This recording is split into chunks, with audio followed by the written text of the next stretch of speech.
Good afternoon. This is All India Radio. I am Naresh Mago and with me is Vaibhav Jyotsna Srivastav with the Midday News.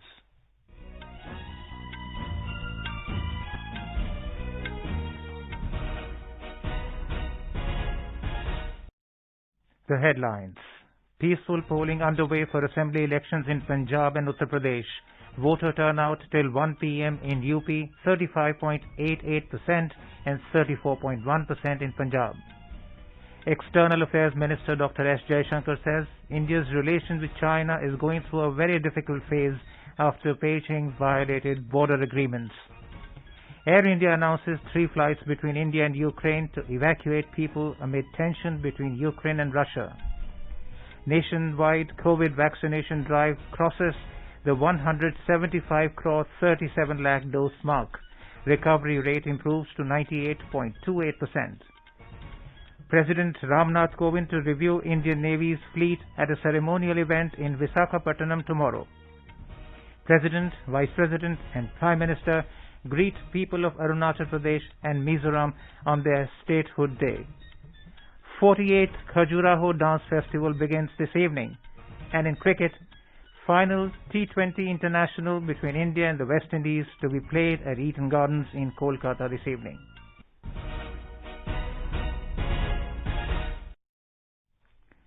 With the new Omicron variant of coronavirus causing concern, we appeal to our listeners to be vigilant and get fully vaccinated and also help others, including children between 15 and 18 years, get vaccinated.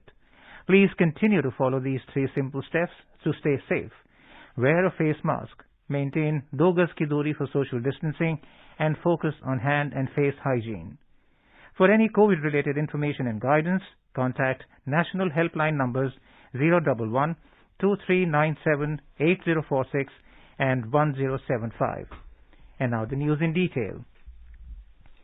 Polling is progressing smoothly for the 3rd phase of assembly elections in Uttar Pradesh and single-phase election in Punjab. Polling will be conducted till 6 p.m. in 59 assembly constituencies spread over 16 districts in UP and 117 seats in Punjab. Elections are being held in 7 phases in Uttar Pradesh. The average voter turnout registered till 1 p.m. in UP was 35.88% and in Punjab 34.1%. In Uttar Pradesh, the districts going to poll in this phase are Hathras, Etah, Mainpuri, Firozabad, Farrukhabad, Kannauj, Etawah, Auraiya, Kanpur Dehat, Kanpur Nagar, Jhansi and Lalitpur. A total of 627 candidates, including 97 women, are in the fray in this phase. During the 2017 assembly elections, the BJP had bagged 49 out of the 59 seats going to polls today, while the Samajwadi Party had won 8 and Congress and BSP had got 1 seat each. Maximum 15 candidates each are vying for 3 seats, including Etah, Mehroni and Mahoba, while minimum 3 candidates are in the fray for the Karhal seat. We now go over live to our correspondent Sushil Chandra Tiwari for an update. Sushil, how is polling progressing considering key contestants' fortunes to be decided today? Well, Naresh, I am at Akbarpur Inter-College polling booth at Akbarpur area of Kanpur Dehat district. Polling is going on peacefully here. People can be seen in large numbers reaching at the polling booth to cast their votes. And women and youth, young voters, first-time voters are very enthusiastic. As the day progressed, we saw that at every place, almost in the rural areas, we can see people in large numbers coming at the polling booths to cast their vote. Compared to it, in urban areas, the polling was a bit slow in the morning. But as the day progressed, people are coming, especially youth and senior citizens have also come to cast their vote. And at some places, we have seen the long queue of women who are very eager to cast their vote. And polling is going on peacefully, almost on all 59 seats, and there is no report of any untoward incident from any place. Naresh? Sushil, what are the security arrangements in view of the sensitive areas going to polls in this phase? Well, Naresh, polling is going on peacefully at all the constituencies of this phase. Quite satisfactory polling is being reported from VIP seats also like Karhal and the Kalyanpur constituency, Kanpur city, in Bundelkhand areas also. Some areas fall in sensitive categories like the ravines of the Chambal and Yamuna, and particularly in Bundelkhand area. So police have made elaborate arrangement of security. 860 companies of paramilitary forces have been deployed, and more than 5,000 police personnel of state police are also guarding the polling booths. And we all know that Election Commission has made arrangements for webcasting of more than 50% of polling booths. District magistrate and SSPs and superintendent of police in all districts are continuously visiting the polling booths and reviewing the security situation. So polling is going on peacefully, and there are quite satisfactory security arrangements also. Naresh. Thank you, Sushil, for that update. In Punjab, it's a multi-cornered contest with a total of 1,304 candidates in the fray, including 93 women candidates. While the ruling Congress and Aam Aadmi Party are contesting in Punjab on their own strength, Bharatiya Janata Party has formed an alliance with former Chief Minister Captain Amrinder Singh's Punjab Lok Congress and Shiromani Akali Dal Sanyukt. Shiromani Akali Dal and Bahujan Samaj Party have also come together to fight these elections. Here is more from our correspondent. In Punjab, polling is going on peacefully. People from all sections of the society are participating in the poll process. Till 1 p.m., 34.10% polling was recorded in the state. The maximum 40.59% polling was recorded in the Fazilka district. Today, a beautiful scene of polling was witnessed at Atari constituency, where Sona Singh and Mona Singh, who had single body but two heads, came to cast their votes at booth number 101. District election officer Gurpreet Singh Khera honored them and showered flower on them. They also appealed to all the people to cast their votes for the healthy democracy. Ashwini Kumar Sharma, AIR News, Chandigarh. Addressing a press conference in Chandigarh, Punjab Chief Electoral Officer Dr. S. Karuna Raju said the poll panel has set up 24,740 polling stations across the state. Out of these, 2,013 polling centers have been identified as critical. In view of the pandemic, the Commission has decided to extend the poll timing by 1 hour in all assembly constituencies.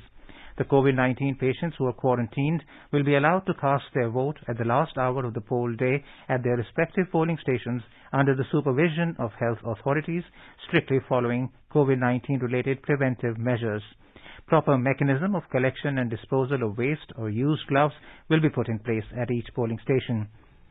Prime Minister Narendra Modi has appealed to voters to vote in large numbers in the Punjab elections and the third phase of assembly polls in Uttar Pradesh. In a tweet, Mr. Modi called upon people, particularly the youth as well as the first-time voters, to exercise their franchise in large numbers.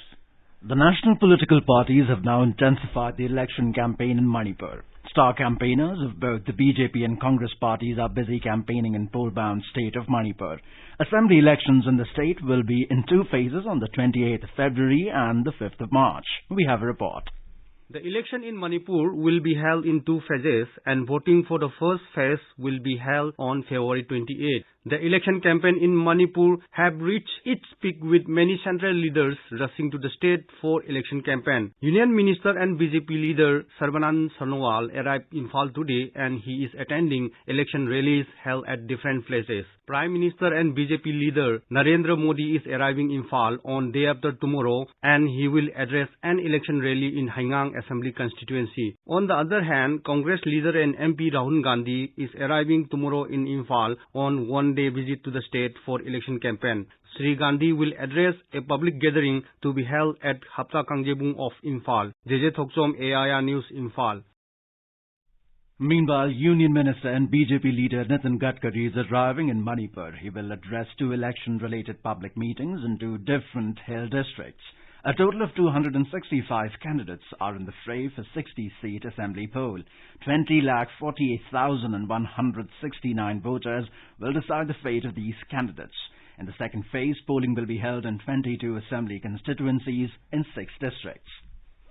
External Affairs Minister Dr. S. Jaishankar hit out at China and said India's relation with China right now is going through a very difficult phase after Beijing violated border agreements. Addressing the Munich Security Conference MSC 2022 panel discussion, Dr. Jaishankar said for 45 years there was peace, there was stable border management and there were no military casualties on the border. Jaishankar said India had agreements with China not to bring military forces to the line of actual control, but the Chinese violated those agreements. He said that the state of the border will determine the state of the relationship. Was stable border management. There were no military casualties on the border from 1975. That changed because we had agreements with China not to bring military forces to we call it border, but it's line of actual control. And the Chinese violated those agreements. Now, the state of the border will determine the state of the relationship. That's natural. So, obviously, relations with China right now are going through a very difficult phase. External Affairs Minister Dr. S. Jaishankar arrived in Germany on Friday to take part in the Munich Security Conference 2022. The External Affairs Minister held a series of one-to-one meetings with ministers from Europe, Asia and other parts of the world on the sidelines of the conference on Saturday. The Tata Group-operated airline company Air India has announced that it will operate 3 flights between India and Ukraine later this month. It said it will operate 3 flights between India and Ukraine on the 22nd, 24th and 26th of this month. Seats are available on these flights and booking is open through Air India booking offices, website, call center and authorized travel agents. Earlier, in view of the prevailing tensions between Ukraine and Russia, the Embassy of India in Ukraine had advised students not to resort to panic but book the earliest available and convenient flights to travel to India. It also said that more flights are being planned in the near future, including from Air India and Ukrainian International Airlines. Russian President Vladimir Putin yesterday observed Russia's strategic nuclear forces exercises on screens with Belarusian leader Alexander Lukashenko from a situation center. Meanwhile, White House said U.S. President Joe Biden's national security team told him they still believe that Russia could launch an attack in Ukraine at any time, and he planned to convene his top advisors today to discuss the crisis. On the other hand, foreign ministers from the G7 group of rich nations said they had seen no evidence Russia is reducing its military activity in the area and remained gravely concerned about the situation. After Ukraine and Russia traded accusations over new shelling near the border, France and Germany urged their citizens in Ukraine to leave. U.S. Defense Secretary Lloyd Austin said Russian forces are beginning to uncoil and move closer to the border. In a press conference, Austin said an invasion of Ukraine is not inevitable. He hoped that Putin will step back from the brink of conflict. Russia ordered the military build-up while demanding NATO prevent Ukraine from ever joining the alliance, but says Western warnings that it is planning to invade Ukraine are hysterical and dangerous. Moscow says it is pulling back, but Washington and allies say the build-up is mounting. You are listening to the Midday News on All India Radio. A reminder of the headlines before we move on. Peaceful polling underway for assembly elections in Punjab and Uttar Pradesh. Voter turnout till 1 p.m. in UP 35.88% and 34.1% in Punjab. External Affairs Minister Dr. S. Jaishankar says India's relation with China is going through a very difficult phase after Beijing violated border agreements. Air India announces 3 flights between India and Ukraine to evacuate people amid tensions between Ukraine and Russia. Nationwide COVID vaccination drive crosses 175 crore 37 lakh doses mark. Recovery rate improves to 98.28%. President Ramnath Kovind to review Indian Navy's fleet at ceremonial event in Visakhapatnam tomorrow. President, Vice President and Prime Minister greet people of Arunachal Pradesh and Mizoram on their statehood day. 48th Khajuraho Dance Festival begins this evening, and in cricket, final T20 international between India and the West Indies to be played at Eden Gardens in Kolkata this evening. For quick news updates around the clock, follow us on our Twitter handle @AIR News Alerts. चलो मिलकर एक शुरुआत करें, चलो एक फैसला आज करें, मास्क नहीं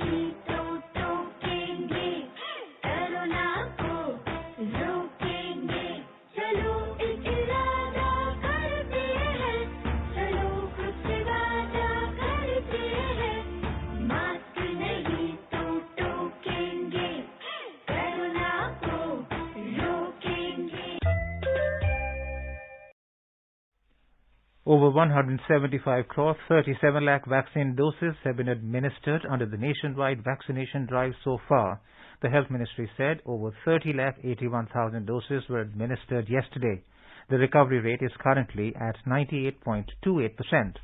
In the last 24 hours, over 48,000 recoveries were reported, more than 19,000 new cases were recorded, and 673 deaths were registered. Bharat Biotech's Covaxin will be evaluated as a COVID-19 vaccine candidate in the United States. The company said U.S. Food and Drug Administration, FDA, has lifted its clinical hold on Covaxin. Ocugen is co-developing Covaxin for COVID-19 in the U.S. and Canada. Covaxin is India's indigenous COVID-19 vaccine by Bharat Biotech and has been developed in collaboration with the Indian Council of Medical Research, ICMR, National Institute of Virology, NIV. It has been developed using whole virion inactivated Vero cell-derived platform technology. Talking to AIR News, COVID Working Group Chairman Dr. N.K. Arora said, "It is great happiness as well as satisfaction that the FDA has considered Covaxin." It is great happiness as well as satisfaction to hear that FDA, the key agency in United States of America, has considered Covaxin, a vaccine which is completely developed and manufactured in India. It again re-emphasizes the point that Indian science and technology is second to none and is now recognized world over. President Ramnath Kovind will review the Indian Navy's fleet at the Presidential Fleet Review tomorrow. The smart city Visakhapatnam is fully decked up for the Presidential Fleet Review being hosted by Eastern Naval Command. The review will also commemorate India's 75th year of independence. The Navy have declared the theme of the event as the Indian Navy, 75 years in service of the nation. More from our correspondent.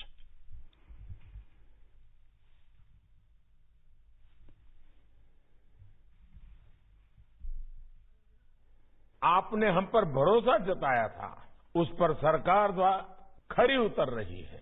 आपका विश्वास double engine की सरकार को और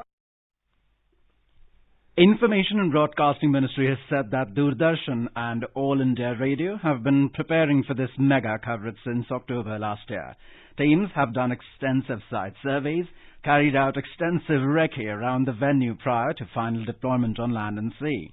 Doordarshan's coverage will register many firsts to its credit, as it includes a vast array of multi-camera setup on land and water with at least 30 cameras. This includes drones with special lenses being used to streamline the broadcast from land and sea while ensuring seamless connectivity. President Ramnath Kovind, Vice President M. Venkaiah Naidu and Prime Minister Narendra Modi have greeted the people of Arunachal Pradesh and Mizoram on their State Formation Day. In a tweet, Mr. Kovind said, endowed with natural beauty and rich cultural heritage, both states exemplify unity in diversity.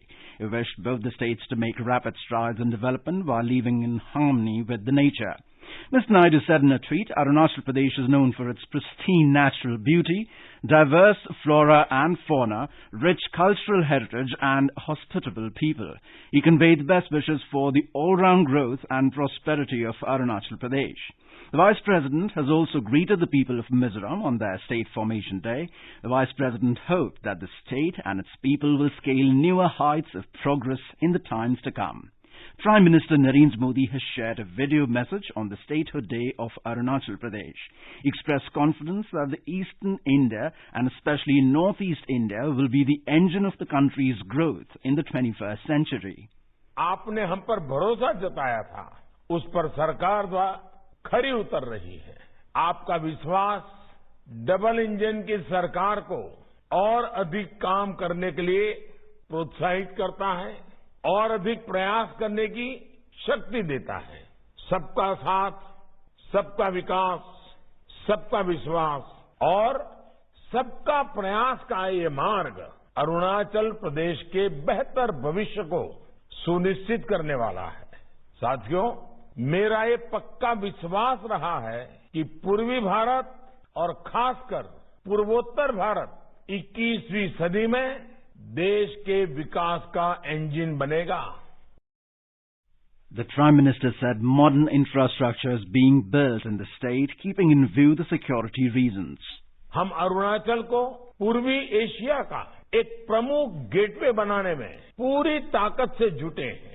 राष्ट्रीय सुरक्षा के लिहाज से भी अरुणाचल की भूमिका को देखते हुए आधुनिक इंफ्रास्ट्रक्चर का निर्माण किया जा रहा है। हम अरुणाचल में प्रगति, प्रकृति, पर्यावरण और संस्कृति का सामंजस्य बिठाकर लगातार आगे बढ़ रहे हैं। आप सभी के प्रयास से ये आज देश के सबसे प्रमुख बायोडायवर्सिटी वाले क्षेत्रों में से एक है।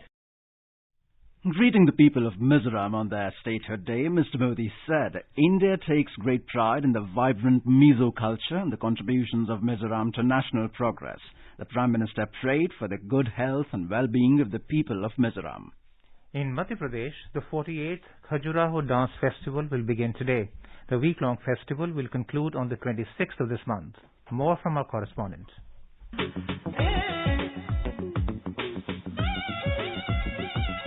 Renowned artists from across the country and the world will perform at the festival, which will be inaugurated by Madhya Pradesh Governor Mangu Bhai Patel. The festival will be held beside the famous Khajuraho group of temples, which is a World Heritage Site. It will showcase the cultural landscape of Indian dance styles, art and travel-related exhibitions. During the event, the National Kalidas Award will be presented to eminent dancers for the years 2019-20 and 2020-21. The Madhya Pradesh State Rupankar Kala Award will also be presented during the festival. Pooja P. Vardhan, AIR News, Bhopal. The News Services Division of All India Radio will broadcast a program Bharatiya Sanskriti ke Rang Khajuraho Nritya Mahotsav ke Sang in our special program Surkhiyon Mein this evening. This program can be heard from 7:40 to 7:50 p.m. on FM Gold channel. The program will also be available on our website newsonair.nic.in and on our YouTube channel News on AIR Official. As our nation celebrates the 75th year of independence, a series of events is being organized by the government as part of Azadi Ka Amrit Mahotsav. To commemorate the occasion as a Jan Utsav, All India Radio News brings its listeners a special quiz on India's freedom movement and its glorious history. The quiz is being conducted every Monday and Tuesday in Morning News. The next question of Amrit Mahotsav quiz will be shared with the listeners tomorrow. And now, let's listen to our special program, Azadi Ka Safar, highlighting the importance of the day during the freedom struggle. Azadi Ka Amrit Mahotsav.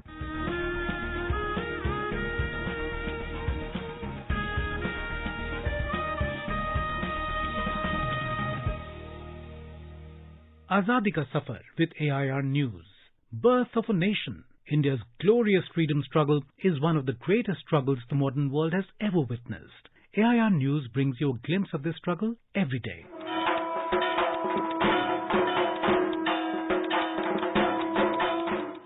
The 20th of February 1868 was the day when the paper Amrit Bazar Patrika was first published in undivided Bengal's Jessore district. The paper was published by two brothers, Shishir Ghosh and Motilal Ghosh. In 1871, the paper shifted its base to Kolkata. Its sharp criticism of the British was making the colonial government uncomfortable.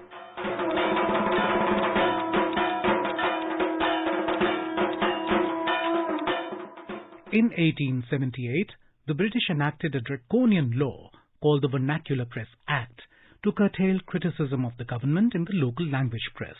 One publication that refused to stop was the Amrit Bazar Patrika. The day after the act was promulgated, the newspaper started publishing only in English and continued to challenge the colonial government. The legendary Amrit Bazar Patrika and its journalists were at the forefront of India's struggle for independence and early proponents of the concept of press freedom. In addition to this, the paper raised money to fight sedition cases against Bal Gangadhar Tilak and strongly objected to Netaji Subhash Chandra Bose's expulsion from the then Calcutta's Presidency College.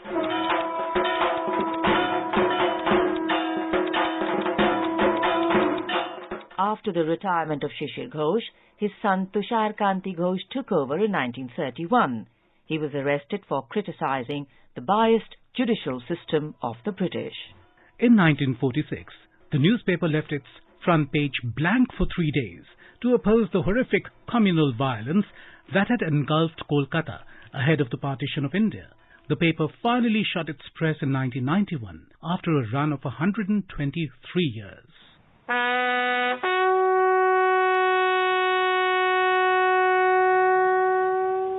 And it was on the 20th of February 1947 that Clement Attlee declared that the British would quit India by June 1948.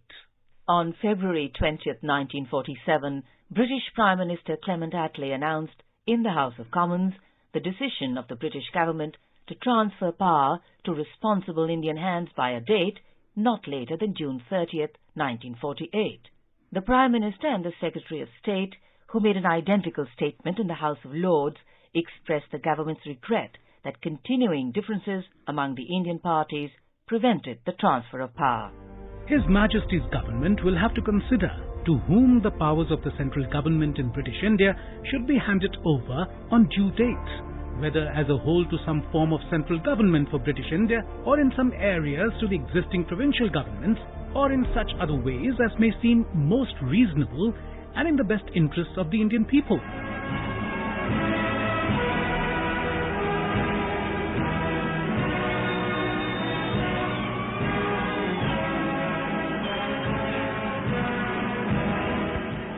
The arrival of Mountbatten as Viceroy, with orders to wind up what remained of the British administration in the next 14 months, gave a sharper edge to the British government's purpose. However, on the 3rd of June 1947, Mountbatten declared that the British would leave India sooner, on the 15th of August 1947.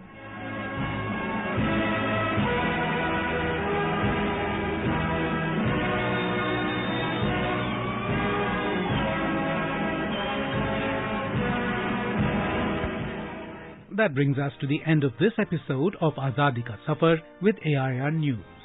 See you in the next episode tomorrow.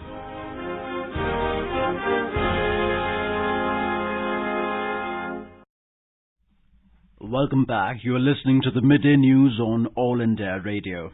In cricket, the third and final T20 international of the three-match series between India and the West Indies will be played at Eden Gardens in Kolkata this evening. The match begins at 7 p.m. Having won the first match comfortably by 6 wickets and the second by 8 runs, the men in blue are charged up to achieve the hat-trick of sweeps under the captainship of Rohit Sharma. The World Day of Social Justice is being observed today. It is aimed at raising voice against social injustice and address the issues of illiteracy, religious and physical discrimination, poverty, race and ethnicity. This year's theme is achieving social justice through formal employment. In 2007, the United Nations General Assembly had declared this day as the World Day of Social Justice. The global goals are a universal call for social justice that seek to address poverty and inequality, to leave no one behind. Now let us take a look at the weather forecast for today. The national capital Delhi is experiencing strong surface winds. Minimum temperature was 11 degrees Celsius, while the maximum is expected to be around 25. Mumbai will have a mainly clear sky today. The minimum temperature was 18 and maximum is expected to be 31. Chennai will have a partly cloudy sky with temperatures between 23 and 30 degrees. And now before we end the bulletin, the headlines once again. Peaceful polling underway for assembly elections in Punjab and Uttar Pradesh. Voter turnout till 1 p.m. in UP 35.88% and 34.1% in Punjab. External Affairs Minister Dr. S. Jaishankar says India's relation with China is going through a very difficult phase after Beijing violated border agreements. Air India announces 3 flights between India and Ukraine to evacuate people amid tension between Ukraine and Russia. Nationwide COVID vaccination drive crosses the 175 crore 37 lakh dose mark. Recovery rate improves to 98.28%. President Ramnath Kovind to review Indian Navy's fleet at a ceremonial event in Visakhapatnam tomorrow. President, Vice President and Prime Minister greet people of Arunachal Pradesh and Mizoram on their statehood day. 48th Khajuraho Dance Festival begins this evening. And in cricket, final T20 international between India and the West Indies to be played at Eden Gardens in Kolkata this evening. For details of these stories and more, log on to our website newsonair.gov.in and News on AIR app. And with that, we end the Midday News.